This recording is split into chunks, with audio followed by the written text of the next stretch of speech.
mejorar el Poder Judicial. Al margen de la ley, nada, y por encima de la ley, nadie. Con el pueblo todo, sin el pueblo nada. Ahora ya sabemos por qué se postulan como la cuarta transformación. En realidad no hablan de la independencia, la reforma y la revolución. Se refieren a las felonías que transformaron esos episodios extraordinarios y promisorios de nuestra historia en tragedia para la nación. Esto es justo lo que busca la cuarta transformación: transformar nuestra democracia en tiranía. A pesar del propio Poder Judicial, hubo grito, promulgación y desfile militar en estas fiestas patrias en territorio mexicano. El expresidente Ernesto Zedillo hasta salió de la oscuridad y dijo que la cuarta transformación en realidad estaba trabajando para transformar la democracia en tiranía. ¿Realmente es así con la promulgación ya de la reforma al Poder Judicial? ¿Dónde quedó también la oposición en las campañas, en las elecciones, a la hora de la votación? Porque parecía una democracia simulada. Hoy por hoy el Poder Judicial y el Poder Legislativo nos quedan a deber, pero realmente era para desmantelar los pesos y los contrapesos en México. Vamos a ver qué nos dicen los invitados. Primero, Jorge Chaparro, adelante. Se cumplió el rito, el último grito del presidente de la República, con una plaza de la Constitución llena a reventar y, para no variar, larguísimas arengas. 25 en total, algunas de ellas improvisadas, al punto que lo hicieron trastabillar, otras contenidas porque con prisas la Secretaría de Gobernación publicó el decreto sobre la reforma al Poder Judicial. Una reforma que no lo deja satisfecho a cabalidad porque la modificaron mucho de cómo la había enviado. Incluso otro expresidente que había permanecido casi en el anonimato salió para advertirnos que la democracia se pone en riesgo. Hombre, don Ernesto, esto era hace meses, no a toro pasado. En fin, vamos a escucharlo. Ahora ya sabemos por qué se postulan como la cuarta transformación. En realidad no hablan de la independencia, la reforma y la revolución. Se refieren a las felonías que transformaron esos episodios extraordinarios y promisorios de nuestra historia en tragedia para la nación. Esto es justo lo que busca la cuarta transformación: transformar nuestra democracia en tiranía. También se cumplió el rito de la marcha de las Fuerzas Armadas, casi 4 horas de tropas del Ejército circulando por las principales calles de la Ciudad de México. Mientras en Sinaloa, donde se ocupan, los militares entregan la plaza y dicen que la paz no depende de ellos, sino de los malos, que por favor ya dejen de agredirse. Eso sí, confirman su lealtad a la República y a la jefa del Ejecutivo y próxima comandanta en jefe de las Fuerzas Armadas. Las y los mexicanos estamos listos para tener como presidenta a la primera mujer en nuestra historia. En tanto, la Secretaría de Marina Armada de México celebra el hecho y otorga la demostración de respeto y subordinación a quien será nuestra comandante suprema de las Fuerzas Armadas. Fiestas patrias que saben a todo menos a fiesta, aunque desde Palacio Nacional surjan los drones y uno que otro oportunista diciendo gracias. Otros agradecen sí, pero que está a punto de terminar. Es la información que tengo. Volvemos al estudio contigo. Gracias, Jorge. Le doy la bienvenida a Raimundo Rivapalacio, periodista y columnista. Gracias por estar con nosotros. Bienvenido. Oye, hubo grito, desfile, promulgación de la reforma al Poder Judicial. Incluso volvió a tomar el micrófono el expresidente Zedillo, pero habla de transformar la democracia en tiranía. ¿Es así? Yoli, ¿qué tal? Muy buenas noches. Mira, yo creo que el expresidente Zedillo está exagerando un poco. No hay, no se está construyendo una tiranía. Se está, pues estamos regresando de alguna manera o de muchas maneras a lo que era este país en los 60s, un régimen cerrado, centralizado, donde el poder lo tenía una persona, que era el presidente de la República. Eso es a lo que estamos llegando. No era una tiranía, ni siquiera en los tiempos más cerrados del PRI se podía considerar un tirano. Era un sistema autócrata, era un sistema, era un régimen autoritario. Vamos hacia un régimen autoritario, si se puede argumentar perfectamente que vamos en ese sentido, que se están eh, pues demoliendo los instrumentos de una democracia funcional, que era la mexicana, aunque con muchos defectos todavía, pero una democracia funcional, que es de alguna manera a lo que el expresidente Ernesto Zedillo habló ayer de una manera pues tan dramática, ¿verdad? La Ujú. primera vez que habla sobre un caso, sobre un acontecimiento político público mexicano en 30 años, en 30 años. Esta es la primera vez, como decía Jorge Chaparro, un poco tarde, sí, un poco tarde, porque él debió de haber hablado vamos, si hubiera querido incidir, tendría que haber hablado mucho tiempo antes. Pero ¿cuál es la razón por la que Ernesto Zedillo, y con esto conecta con lo que tú estás preguntando? Porque él, pues, fue realmente el arquitecto que instaló todas las ruedas para lo que fue el inicio de una democracia funcional. Él lo que hizo fue, pues, hizo una profunda reforma judicial, pero no para tener el control el Ejecutivo o el partido en el poder, como es lo que ahora, hacia donde apunta ahora, sino para que precisamente sirviera de contrapeso al Ejecutivo, que fuera un poder judicial independiente. Asimismo, también hizo una serie de reformas electorales en donde en ese entonces Instituto Federal Electoral, hoy Instituto Nacional Electoral, se convirtió en un ente autónomo para poder generar competencias, elecciones libres, justas, equilibradas y competitivas. De alguna manera, este discurso del expresidente Zedillo, es pues derivado de lo que él siente una traición de alguien como Andrés Manuel López Obrador, quien le debe su carrera política nacional precisamente a Ernesto Zedillo. Pero de ahí a que vayamos a una tiranía, creo que es un poco exagerado. Vamos a regresar a un régimen cerrado, sin contrapesos, muy probablemente, con Ujú. una economía política que va a ser una vez más, pues, difícil de ir demoliendo en las urnas.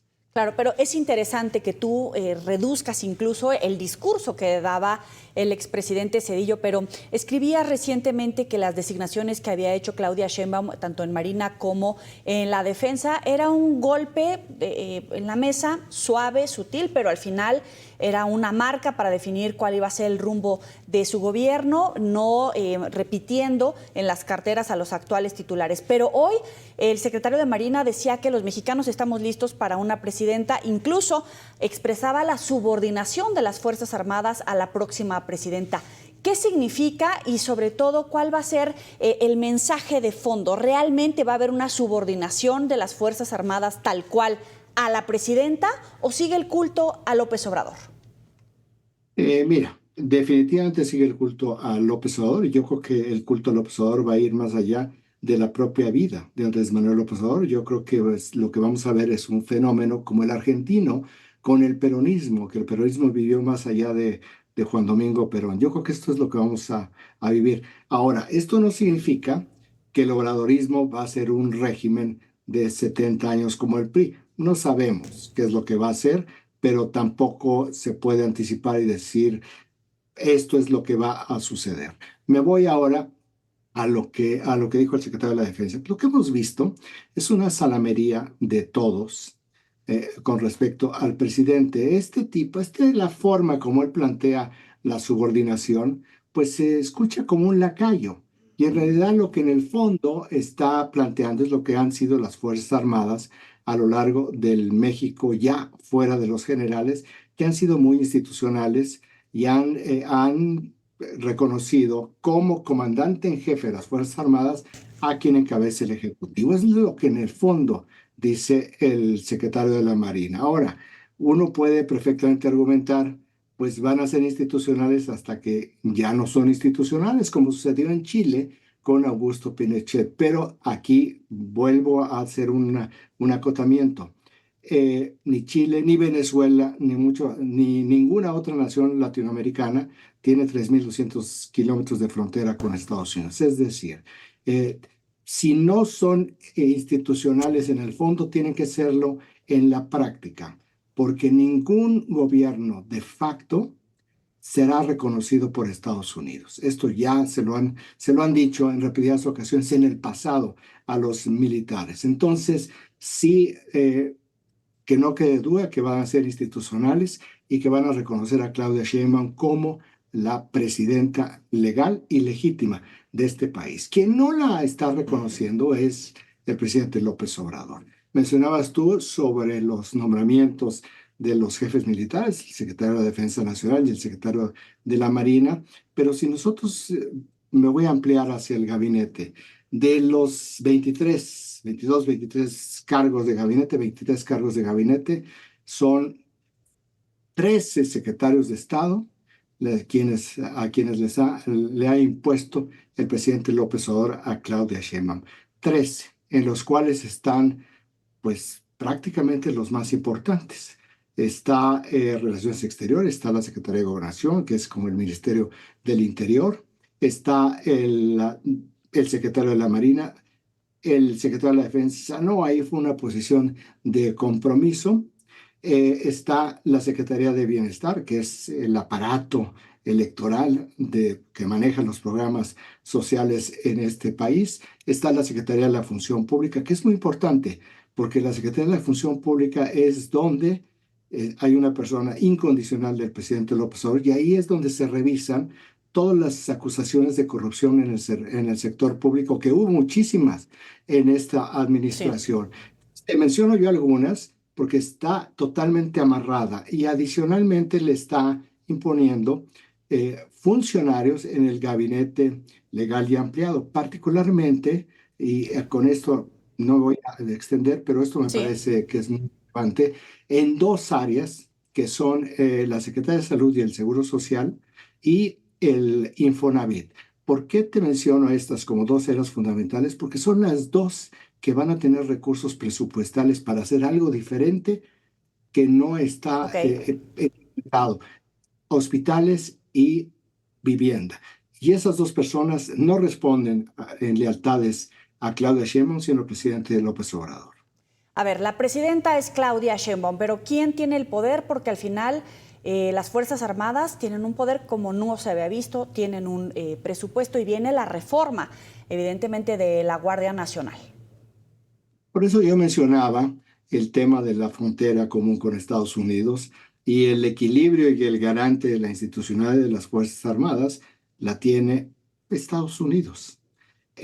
No podrían hacer no podrían excederse y tratar de someter a la presidenta Sheinbaum, porque sí habría una presión de Estados Unidos definitivamente sobre las Fuerzas Armadas. Eso, por esa razón yo lo descarto completamente. Pero la pregunta sí me parece muy pertinente. ¿Quién va a tener el poder? Pues cuando menos en el arranque del gobierno de Claudia Sheinbaum, el poder lo va a tener Andrés Manuel López Obrador. Tiene el control del Congreso, tiene el control del Senado, tiene el control de más de la mitad del gabinete, tiene el control del gabinete ampliado, tiene el control del partido en el poder. Bueno, ella no tiene espacios de maniobra y le tardaría, no tiene el control del presupuesto. El presupuesto está totalmente etiquetado para cumplir lo que el presidente López Obrador quiere después de su sexenio. ¿Qué es lo que va a suceder en el 2026? Pues ya veremos si ella es capaz de sacudirse a Andrés Manuel López Obrador y de ir construyendo un gobierno. Bien. Es algo similar a lo que vivimos hace unos 80, 90 años con el presidente Plutarco Elías Calles, que pretendió un maximato, pero que a los 18 meses de haber llegado a la presidencia del general Lázaro Cárdenas, finalmente pudo desmantelar el control político que tenía y exilarlo. Este es el futuro de Andrés Manuel López Obrador con Claudia Sheinbaum. No lo sabemos, pero la historia sí ya nos marca una ruta que hay, tanto por la parte de lo que ella puede hacer, como por la parte de lo que está queriendo o está haciendo concretamente López Obrador. Ahora, ya para concluir, el presidente López Obrador deja un legado, un gran pendiente en materia de seguridad, como lo vienen haciendo desde hace décadas. Sin embargo, se habla del camino hacia la militarización.